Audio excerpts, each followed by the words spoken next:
Friends, welcome to யாஷிகர்.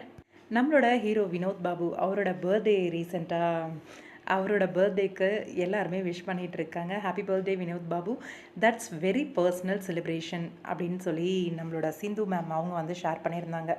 Husband and wife மட்டும் போய் பர்சனலாக அந்த பர்த்டே வந்து செலிப்ரேட் பண்ணியிருக்காங்க போல இருக்குது. நெக்ஸ்ட் இயர் பெரிய லெவலில் செலிப்ரேஷன் பண்ணுறன்ற மாதிரி லவ் யூ அப்படின்னு சொல்லி ஷேர் பண்ணியிருந்தாங்க சிந்து மேம். அதே போல் நம்மளோட பவித்ரா அவங்களுமே ஒரு பிக் வந்து நம்ம ஹீரோவோட எடுத்துக்கிட்ட ஒரு பிக்கை போஸ்ட் பண்ணி ஹீரோவுக்கு வந்து வாழ்த்து சொல்லியிருந்தாங்க, பர்த்டே விஷஸ் பண்ணியிருந்தாங்க. நிறைய பேர் வந்து விஷ் பண்ணிட்டு தான் இருந்தாங்க. நான் எல்லாரோட அப்டேட்ஸும் எடுக்கல.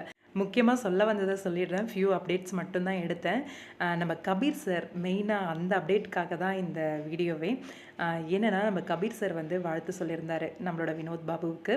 ஹாப்பி பர்த்டே வெற்றி அண்ட் வினோத் அப்படின்ற மாதிரி போஸ்ட் பண்ணி ஆசீர்வதிக்கப்பட்டவனாக நீடூடி வாழ்க அப்படின்னு சொல்லி போஸ்ட் பண்ணியிருந்தார்.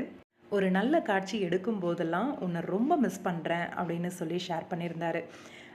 எந்த அளவுக்கு ஒரு டேரக்டரோட மனசில் ஒரு நல்ல காட்சி எடுக்கும்போதெல்லாம் உன்னை நான் ரொம்ப மிஸ் பண்ணுறேன், அந்த கேரக்டரில் நீ பண்ணியிருந்தீன்னா அட்டகாசமாக பண்ணியிருப்ப அப்படிங்கிற மாதிரி ஒரு அர்த்தத்தில் டேரக்டர் சார் சொல்கிறாரு. அப்படின்னும் போது இதை விட ஒரு அவார்டோ ஒரு பாராட்டோ வேறு எதுவுமே தேவை கிடையாதுங்க.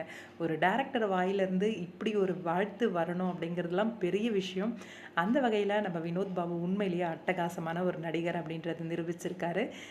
ஏன்னா தென்றல் வந்து இணைத்துடும்ல அந்த அளவுக்கு சூப்பராக அட்டகாசமாக நடித்து கொடுத்துருப்பாரு. அதனால தான் இப்படி ஒரு வார்த்தை வந்து நம்மளோட டைரக்டர் வாயிலிருந்து வந்திருக்கு. உண்மையிலேயே நல்ல ஒரு விஷயம். இது வந்து சூப்பரான ஒரு பிளெஸ்ஸிங் தான் நம்மளோட வெற்றிக்கு.